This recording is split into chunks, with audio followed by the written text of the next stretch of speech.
बहुत समय पहले एक नगर, उस नगर में अनेक प्रकार के लोग रहते हैं, सभी नगरों में रहते हैं। उन सभी प्रकार के लोगों में कुछ जीव तो ऐसे होते हैं जो हमेशा आस्थावान होते हैं, श्रद्धावान होते हैं, भक्ति आराधना करते हैं, यहाँ तक कि वो कुछ भी नहीं जाने लेकिन फिर भी इतना तो श्रद्धावान होते हैं कि साधु हैं, इनके प्रति हमको विनय करना चाहिए। हम लोग जब भी कहीं रास्ते से निकलते हैं तो कितने एक लोग व्यक्ति हैं, ज़्यादा कुछ नहीं तो अपने दुकान पर बैठे बैठे हाथ जोड़ लेंगे, रास्ते में चलते तो हाथ से हाथ जोड़ लेते हैं। तो इस प्रकार से अधिकांश श्रद्धावान होते हैं। कुछ एक ऐसे होते हैं कि वो श्रद्धा तो दूर की बात है, उल्ट देख करके उल्टा मुंह फेर लेते हैं।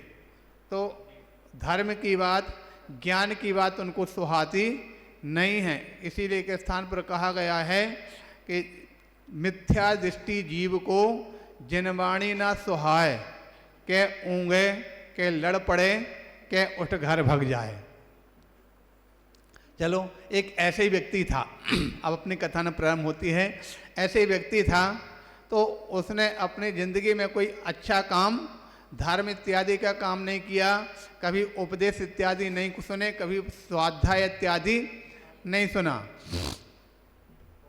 अंत तो सभी का निश्चित है, और मर करके एक सेठ के घर में जन्मा। और सबसे बड़ी चीज़ है, वो स्वयं तो नहीं करता था लेकिन दूसरों को रोकता भी नहीं था। सेठ के घर में जन्मा। सेठ के घर में जन्मा होने से वो यानी उसको पढ़ना लिखना तो कुछ नहीं, और हमेशा शैतान शैतान। जैसे कि महाराज सुनाया करते हैं, एक बच्चा जब उसका रिजल्ट आया तो पिताजी ने पूछा, बोले बेटा पास हो गए? बोले हाँ पिताजी हो गए। कितने नंबर आए? बोले 300 में से 300। बोले अरे 300 में 300 नंबर हम तो पहली बार सुन रहे हैं। बोले 300 में 300 कैसे आ गए? तो बोलता है हमारे 3 पेपर हुए थे, पहले में 3, दूसरे में 0, तीसरे में 0, लगा लो हिसाब कितने हुए। तो ऐसा वो था, शैतान बहुत, और पढ़ना लिखना कुछ भी नहीं था। जब उसकी पढ़ाई लिखाई नहीं चली तो लोगों ने सलाह दी ऐसा करो इसको आश्रम में छोड़ कर के आ जाओ, तो पंडित जी के पास वो पढ़ाई लिखाई करेगा, वहाँ कुछ सीखेगा। बोले ठीक है। उसके पिताजी आश्रम में छोड़ कर के आ गए, लेकिन आश्रम में छोड़ कर के आए, वहाँ पर भी उसने लोगों को नाक में दम कर डाली। कभी किसी को कहते चिढ़ाए, कभी किसी को नोचे, कभी किसी को गुदगुदाए, कभी किसी को धक्का दे करके आगे बढ़ जाए। और रोज़ बच्चे उनको शिकायत, बोले गुरुजी ये पप्पू ने हमको ऐसा कर दिया, गुरुजी पप्पू ने ऐसा कर दिया। हमेशा उसकी सुबह शाम शिकायत होती रहती। पंडित जी जो पढ़ाने वाले पंडित जी वह बेचारे परेशान, खूब उसको सुबह शाम डांटें, लेकिन उसको क्या को फर्क पड़ने वाला, वो तो जो अपना करता था वही करता रह गया। आखिर एक दिन तो इतना हो गया कि उसने किसी बच्चे को धक्का दे दी, वो बच्चा गिरा तो उसके लिए बहुत ज़्यादा चोट लग गई। जब ज़्यादा चोट लगी तो गुरुजी उस समय बोलते हैं, बोले भाई आज हम तुम्हारे लिए बहुत अति हो गई, अब हम तुमको यहाँ पर नहीं रख सकते, अब तुम अपने यहाँ पर घर जाओ। आप तो बोले नहीं, हम तो यहाँ पर गुरुजी अच्छा एक बार और क्षमा कर दो। तो उसने कहा ठीक है, हमको पढ़ना तो आता नहीं है। तो इस प्रकार से तो वो जा कर के क्षमा कर दिया। कुछ दिन बाद हुआ फिर वही किया, फिर एक बार बच्चे को उसने ज़्यादा उल्टा सीधा कुछ धक्का मार दिया, फिर गिर गया। अब तो पंडित जी बोले कुछ भी हो अब तो 1 मिनट भी नहीं रखेंगे। तो पंडित जी ने क्या किया, उसको अपने साथ लिया और घोड़े पर बैठ करके पंडित जी घोड़े पे चलने लगे, वो पीछे पीछे चल रहा था। आगे बढ़ते चले जा रहे थे तो जाके देखा एक स्थान पर पंडित जी की पुस्तक जो थी, और पुस्तक जिससे पाठ करते थे वो नीचे गिर गई थी। जब वो पुस्तक नीचे गिर गई तो उस समय पर आगे चल कर के पहुँचते हैं, एक स्थान पर जाके पानी में देखा तो पंडित जी रुक गए, उन्हें नहाया धोया, बोले पाठ करके भोजन करेंगे फिर आगे चलेंगे। जैसे ही वो नहा धो करके और पाठ के लिए पुस्तक खोजते हैं, नहीं मिलती, वो ढूंढते इधर उधर, तो बोले यार पुस्तक नहीं मिल रही, वो बच्चा बोले पंडित जी पुस्तक तो पीछे गिर गई थी। बोले पीछे गिर गई थी तो उन्हें उठाई क्यों नहीं? बोले आपने कब कहा था उठा लेना। तो बोले ठीक है, कोई वस्तु पुस्तक गिर जाती है तो उठा, तो जा दौड़ करके ला। वो गया दौड़ करके उठा के लेके आ गया। पंडित जी बोलते हैं अगर कोई वस्तु अपने घोड़े से सामान गिर जाता है तो उसको उठा लेना चाहिए। बोले ठीक है। वहां से थोड़ा आगे बढ़ते हैं, भोजन वगैरह करके तो देखा एक स्थान पर घोड़े ने लीद कर दी। तो उसने अपना गमछा उठाया और लीद को उसमें रखा और लेकर के आगे बढ़ चला। एक स्थान पर जब पंडित जी रुकते हैं तो रुक करके पंडित जी के पास ले जाकर बोलते लो पंडित जी लो। बोले क्या है? बोले घोड़े में से गिर गया था।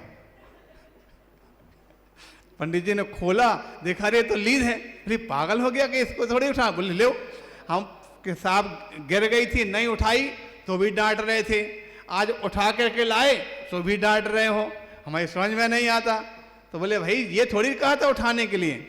बोले क्या? बोले अपनी सामान वस्तु, अच्छा बताओ कौन सी वस्तु गिरे तो उठाना, कौन सी वस्तु गिरे तो नहीं उठाना। जिस प्रकार से बोला, बोले ठीक है। तो पंडित जी ने सारी चीज़ों के नाम 1 2 4 6 जो भी चीज सामान थे सबके नाम गिना दिए। आगे चल करके बढ़ते हैं तो देखते क्या हैं, एक स्थान पर कोई जंगली जानवर वहाँ से दौड़ता हुआ आ रहा था। उसको देखकर घोड़ा चमका, और जब घोड़ा चमका तो क्या होता, पंडित जी गड्ढे में जा गिरते।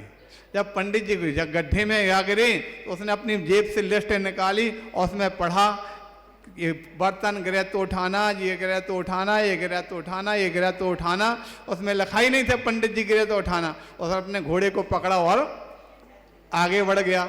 जाके एक जगह गांव में पहुंच करके पेड़ के नीचे आराम से सो गया। अब वहाँ पर काफ़ी देर था, वहाँ पर पंडित जी बेचारे पड़े, कराह रहे, कूल रहे। इतने में वहाँ से अपने विमल जी जैसे एक सज्जन व्यक्ति वहाँ से निकले। तो उन्होंने आवाज़ आ रही है, पता नहीं क्या है। पहले तो डरे कोई पता नहीं जानवर हो या भूत प्रेत हो क्या है, लेकिन देखना तो चाहिए। जैसे भट्टे के पास जाते हैं तो देखा पंडित जी उसमें पड़े थे। देखा अरे पंडित जी यहाँ पे कैसे गिर गए? बोले पता नहीं घोड़े पे जा रहे थे, घोड़ा चमका और तो कोई साथ में, बोले साथ में एक लड़का था तो पता नहीं उसको वहाँ पर देखा, पता नहीं चला गया। तो जैसे ही उन्होंने अच्छी तरह से पंडित जी को आराम से गड्ढे से बाहर निकाला और बाहर निकाल करके और हमको सहारा दे करके ले करके आगे तक पहुँचे। यहाँ के आगे गांव तक पहुँचे तो आराम से वो लड़का तो नीम के पेड़ के नीचे पड़ा हुआ था। जैसे ही पहुँचे उन्होंने जाके डांट रहे, करें देखो पंडित जी गिर गए थे वहाँ पर, तुम उठाए नहीं, तो उन्होंने फिर इस प्रकार से ऐसे चला के यहाँ लेके भागा घोड़ा। तो इस प्रकार से जब डांटा तो जोर से चिल्ला, तो लो देख लो इसमें लिख पढ़ो कहाँ लिखा कि पंडित जी गिर जाए तो उठा लेना। समझ आ गया? कहने का तात्पर्य है जो व्यक्ति धर्म कर्म से रहित होते हैं, धर्म कर्म स्वाध्याय भक्ति में जो मन नहीं लगाते हैं, आगे चल कर के उनको जीवन मिलता तो कैसे? उसके जैसे बुद्धू होते हैं कि जिनको कुछ भी ज्ञान नहीं हो पाता है, बुद्धू होकर के वो कुछ भी समझ पाते नहीं है। इसलिए भगवान महावीर का सिद्धांत कहता है कि हमेशा अपने जीवन में धर्म कर्म कुछ स्वाध्याय और पाठ जाप इत्यादि करते रहना चाहिए, जिससे पुण्य बढ़े और पुण्य बढ़ करके हमारा आपका सबका कल्याण हो सके। इस प्रकार से जानना चाहिए। समझ में आ गया?